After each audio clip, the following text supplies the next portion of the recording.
ఓం శ్రీకృష్ణ సద్గురు పరబ్రహ్మణే నమః. ఓం సచ్చిదానందరూపాయ కృష్ణాయ క్లిష్టహారిణే నమో వేదాంత వేద్యాయ గురవే బుద్ధి సాక్షిణే.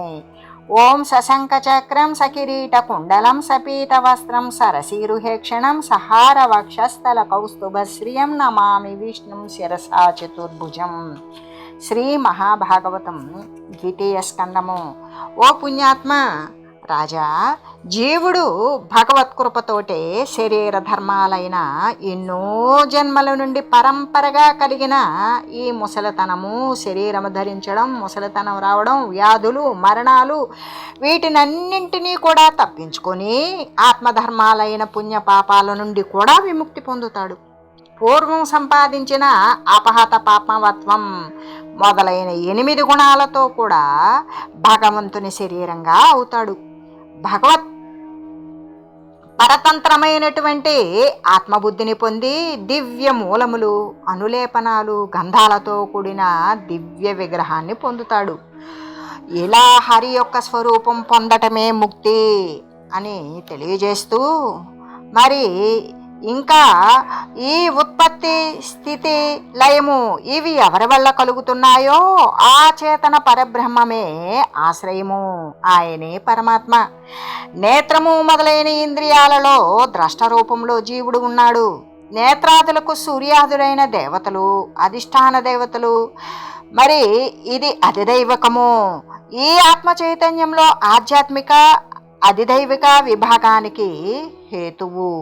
పంచభౌతికమైన దేహం అధిభౌతికం. పురుషులకు ఉపాధి అయిన ఈ అన్న రసమయ దేహం పురుషుడే అనబడుతుంది. అందువల్ల చూసేవాడు, చూసే సాధనం, చూడబడేది ఈ మూడింటిలో ఏ ఒక్కటి లేకపోయినా మరొకటి కనబడదు. దీనినే త్రిపుటి. దీన్ని తెలిసినటువంటి వాడు సర్వలోకాశ్రయుడు, అతడే పరమాత్మ. ఆయన లీలగా జగత్తు సృష్టించాలి అనుకున్నాడు. దానితో బ్రహ్మాండాన్ని భేదించాడు. భేదించి తనకు సుఖస్థానం ఉండాలని ముందుగా శుద్ధమైన జలాన్ని సృష్టించుకున్నాడు. ఆయన పరిశుద్ధుడు. తాను సృష్టించిన సముద్రం మీదే మరి శయనించాడు, పడుకున్నాడు. అందుకే నరుడనే మరో పేరు గల భగవంతుడు జలాలను సృష్టించాడు. ఆ జలాలనే నారములు అంటాం. వాటి మీద ఉండడం చేత ఆయనకు నారాయణుడు అనే పేరు వచ్చింది. అతని ప్రభావం వర్ణించడం చాలా కష్టం రాజా.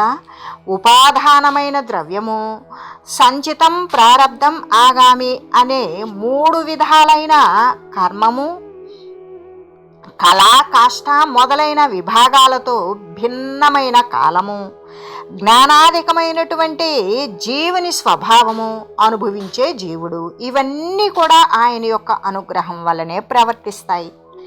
ఆయన ఉపేక్ష చేశారనుకో ఏవి పని చేయవు. ఉనికి లేదు వీటికి. అంతటివాడు సర్వేశ్వరుడు.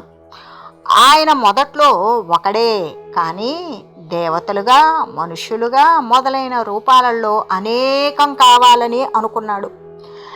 యోగశయనంలోనే ఉండి తన యొక్క సంకల్పంతో హిరణ్మయమైన తన శరీరాన్ని అధిదైవతం, ఆధ్యాత్మికం, అధిభూతం అని 3 విధాలుగా సృష్టించాడు. అట్టి విరాట్ విగ్రహాంతరాకాశంభువలనో జస్సహో బలములయ్యే ప్రాణంబు సూక్ష్మరూప క్రియాశక్తి చే జనియించి ముఖ్యాసుమనగబరగే వెలువడి చను జీవి వెనుకొని ప్రాణముల్ సనుచుండు నిజనాధుననుసరించు భటుల చందంబున బాటిల్లు క్షుత్తును భూరి తృష్ణయు మరి ముఖము వలన దాలు జిహ్వాది కంబులుద్భవము నొందెనందును దయించి నానా విధైక రసమూలెనయనవి ఎల్ల జిహ్వచే నిరుగబడును మొనసి పలుకనపేక్షించు ముఖము వలన. అటువంటి విరాట్ స్వరూపంలోనే ఆకాశము నుండి ఓజస్సు, సహస్సు, బలములు పుట్టినవి. సూక్ష్మరూప క్రియాశక్తి వల్ల ప్రాణం పుట్టుకొచ్చింది. అది ముఖ్యమైనది. యజమానుని అనుసరించే సేవకుల్లాగానే జీవిని అనుసరించి ప్రాణాలు వెళుతూ ఉంటాయి. విరాట్ పురుషునికి జఠరాగ్ని దీపించడంతో ఆకలి దప్పికలు పుట్టుకొచ్చినవి. ముఖం నుండి దవడలు, నాలుక మొదలైనవి పుట్టాయి. అందులోనే అనేక రుచులు కూడా పుట్టాయి. ఆ రసాలు నాలుకతో గ్రహించబడుతూ ఉన్నాయి. నోరు ఏం కోరుకుంది అంటే మాట్లాడాలి, అంటే సంభాషించాలి అని కోరుకుంది. ఇంకా అప్పుడు వాక్కు అనే ఇంద్రియం పుట్టింది. దానికి దేవత ఎవరు అంటే అగ్ని. ఆ రెండింటి వలన కూడా మాట పుట్టింది. ఆ అగ్నికి మహాజలంతో వ్యాపించిన జగత్తులో నిరోధం కలిగింది. దానితో జలమే ప్రతిబంధకమైంది. మాటి మాటికి చెలించే మహావాయువు వలన ముక్కు పుట్టింది.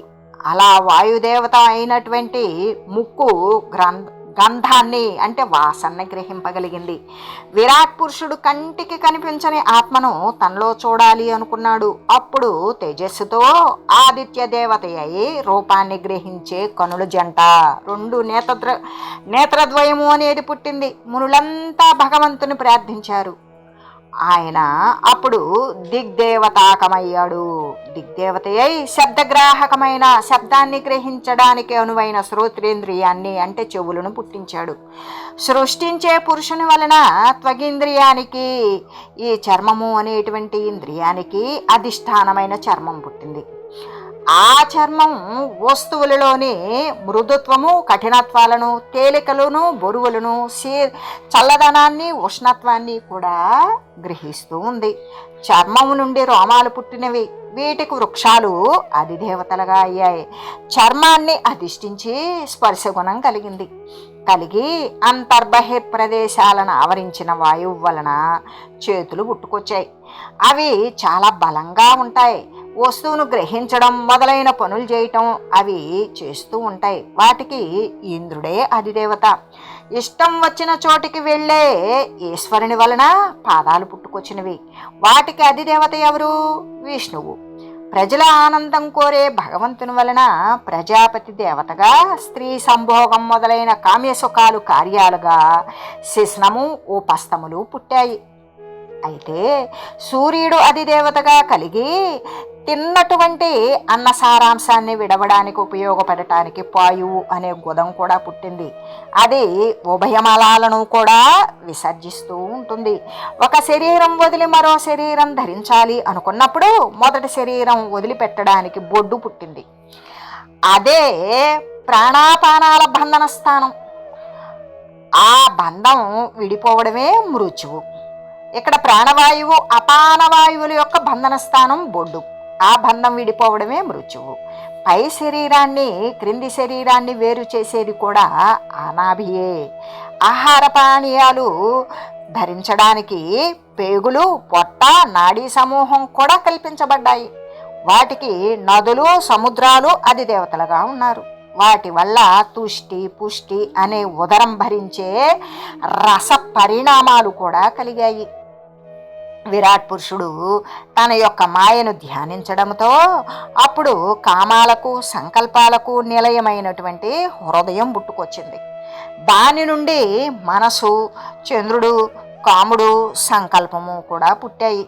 జగత్ సృష్టి చేసేటువంటి విరాట్ పురుషుని శరీరంలో త్వక్కు, చర్మము, మాంసము, రక్తము, మేధస్సు, మజ్జ, ఎముకలు అనే సప్తధాతువులు, పృథివీ, నీరు, అగ్ని రూపాలైన సప్త ప్రాణాలు, ఆకాశ, జల, వాయువుల నుండి పుట్టిన గుణస్వరూపాలైనటువంటి ఇంద్రియాలు, అహంకారంతో ఉత్పన్నమైన త్రిగుణాలు, సర్వ వికార స్వరూపమైన మనస్సు, విజ్ఞాన రూపమైనటువంటి బుద్ధి కూడా జనించాయి. ఇదంతా కూడా సర్వేశ్వరుని యొక్క స్థూలమైన శరీరం నుండే పుట్టింది అని శ్రీ సుఖదేవులు ఇంకా ఈ విధంగా చెప్తూ ఉన్నారు.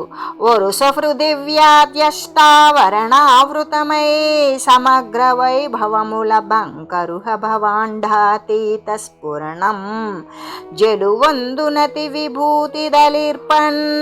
ఆ స్థూల రూపం క్రమంగా కూడా భూమి, జలము, అగ్ని, వాయువు, ఆకాశము, అహంకారము, మహత్తత్వము, అవ్యక్తము అనే 8 రకాలైన ఆవరణలతో మరి వ్యాపించి ఎంతో వైభవంతో బ్రహ్మాండాన్ని మించి ప్రకాశిస్తోంది.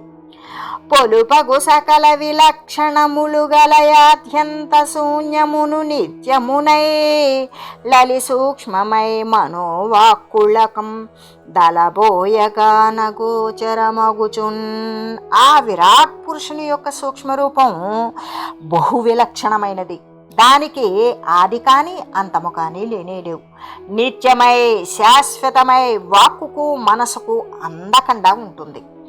అలఘు తేజోమయంబైన రూపమునకు క్షితినాదనా చేత చెప్పబడిన మానిత స్థూల సూక్ష్మ స్వరూపంబులు వలనొప్పగల భగవత్ స్వరూప మహాత్మకుని మాయాబలంబునంజేసి దివ్యమునీంద్రులు తెలియలేరు. వసుదేశవాచ్యమై వాచకంబై నామరూపముల్ క్రియలును రూఢిదాల్చి యుండునట్టి ఈశ్వరుండు నారాయణుండఖిల ధృత జగన్నియంతయైన చిన్మయాత్మకుండు సృజించు నీ ప్రజాపతుల ఋషుల పితృవితతుల నెలమే. ఓ రాజా, గొప్ప తేజస్సుతో నిండిన భగవత్ స్వరూపాన్ని గురించి చెప్పబడింది.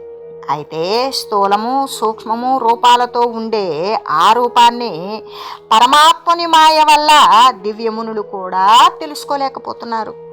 వాచ్యము వాచకము నామరూప క్రియలు ధరించిన ఈశ్వరుడు లోకాలన్నింటినీ కూడా నియమిస్తాడు. జ్ఞానస్వరూపుడైన నారాయణుడు ప్రజాపతులను పితృదేవతలను సృష్టిస్తున్నాడు. ఇంకా కూడా సురసిద్ధ సాధ్య కిన్నర నరచారణ గరుడ గంధర్వ రాక్షస పిశాచ భూతవేతాళ కిం పురుష కూస్మాండ గుహ్యకడాకిని యక్షయాతుధాన విద్యాధరాప్సరో విషధర గ్రహమాతృగణ వృకహరి గృష్టి ఖగమృగాళి భల్లూకరోహిత పశువృక్షయోనుల వివిధ కర్మంబులు వెలయబుట్టి జలనభోభూతంబుల సంచరించు జంతుచయముల సత్వరజస్తమో గుణముల దిర్యక్సురాసుర నరధరాది భావముల కిన్నుల గుతురు నరధరాది భావముల భిన్నులగుదురు పౌరవేంద్ర. ఓ రాజా, ఇంకా విను. సురలు, సిద్ధులు, సాధ్యులు, మరి కిన్నరులు, చారణులు, గరుడులు, గంధర్వులు, రాక్షసులు, పిశాచాలు, భూతాలు, బేతాళాలు, కింపురుషులు, కూస్మాండులు, గుహ్యకులు, డాకినులు, యక్షులు, యాతుధానులు, విద్యాధరుడు, అప్సరసలు, నాగులు, గ్రహాలు, మాతృగణాలు, తోడేళ్లు, సింహాలు, శోకరాలు, పక్షులు, మృగాలు, భల్లూకాలు, చేపలు, పశువులు, చెట్లు ఈ జాతుల్లో పుట్టి నీటిలో, ఆకాశంలో, నేల మీద కూడా సంచరిస్తూ ఉంటారు. వీరు సత్వగుణము, రజోగుణము, తమో గుణాలను కలిగి ఉంటారు. ఈ ప్రాణులన్నీ కూడా తిర్యక్కులని, సురలని, అసురలని, నరులని, గిరులని వేరు వేరు రూపాలతో ఉంటాయి.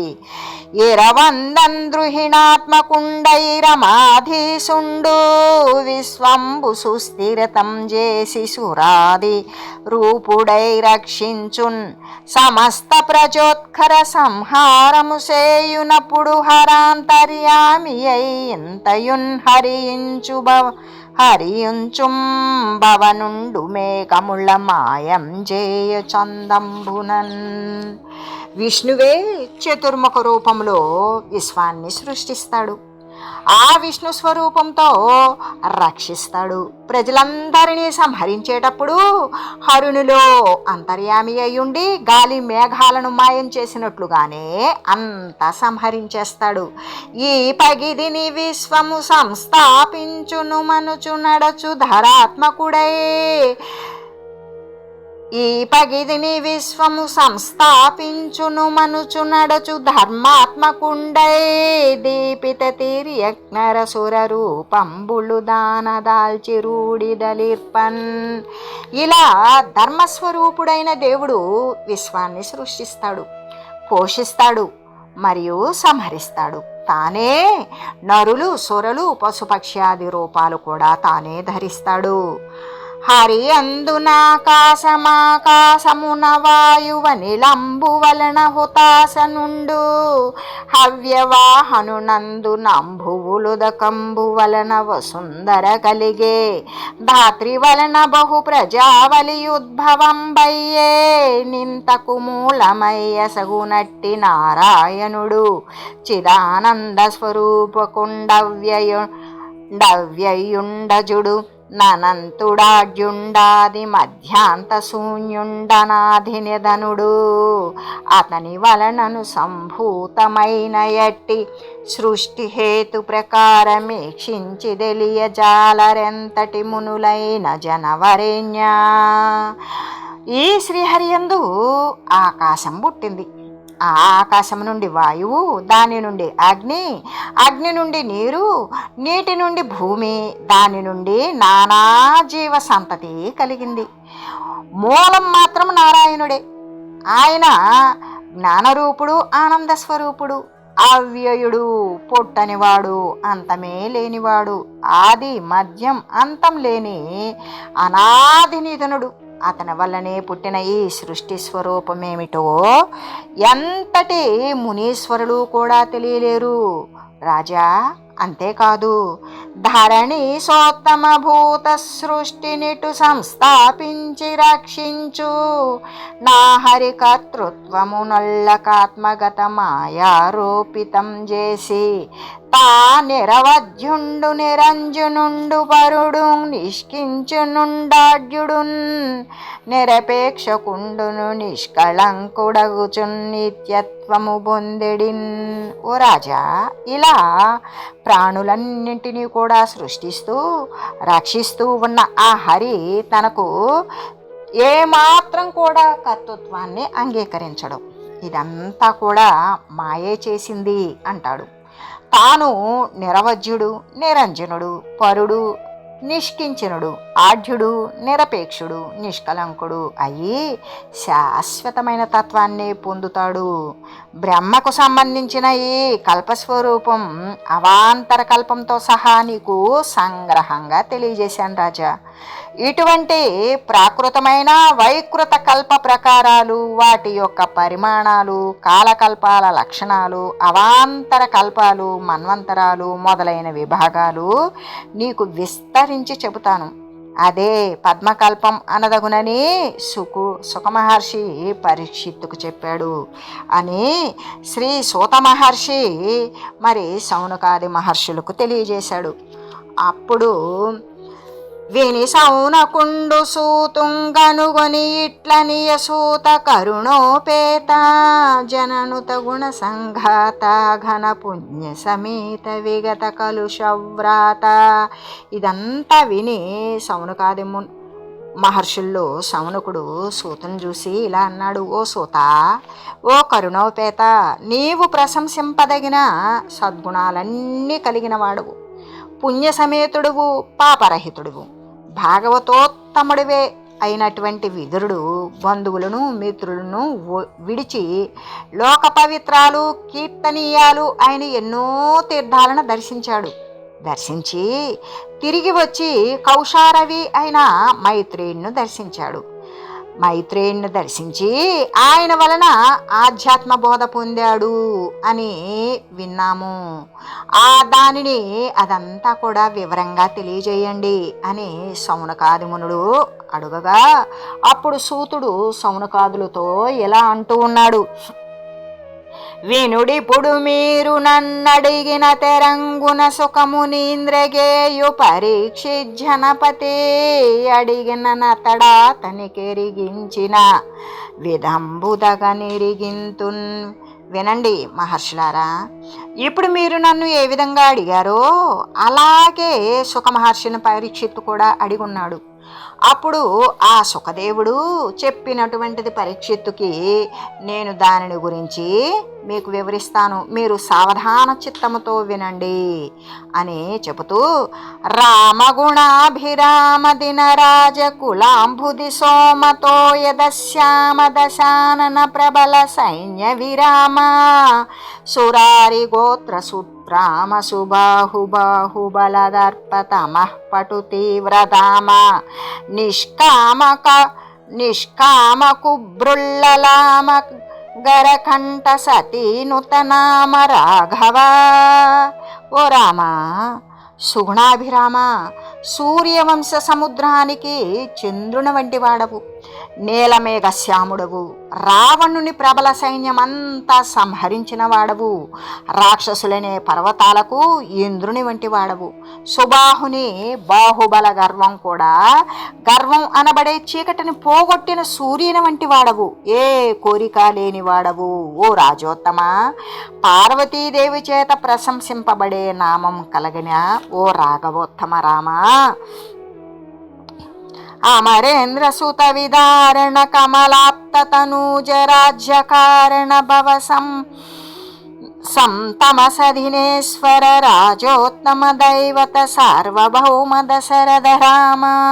వాలిని చంపిన శ్రీరామ, సుగ్రీవునికి రాజ్యమిచ్చిన ఓ రాఘవరామ, సంసారమనే చీకటికి సూర్యుడైనటువంటి ఓ మహనీయ రామ, రాజోత్తమ, దేవతా సార్వభౌమ ఓ దశరథ రామ, నిరుపమ గుణజాల నిర్మలానందలోల దురిత ఘన సమీర దుష్ట దైత్య ప్రహార శరధి మద విశోషాచారు సద్భక్త పోష సరసి జదల నేత్ర సజ్జన స్తోత్ర పాత్ర.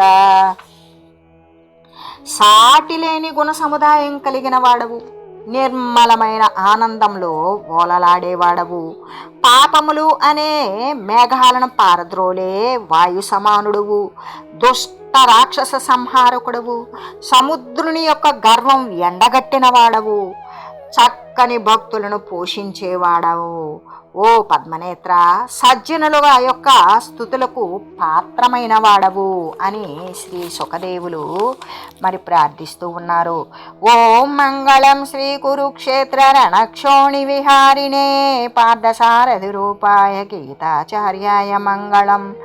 ఓం మంగళం నమోస్త్వనంతాయ సహస్రమూర్తయే సహస్రపాదాక్షి శిరోరుబాహవే సహస్రనామ్నే పురుషాయ శాశ్వతే సహస్రకోటి యుగధారిణే నమః. ఓం శ్రీమతే నారాయణాయ నమః.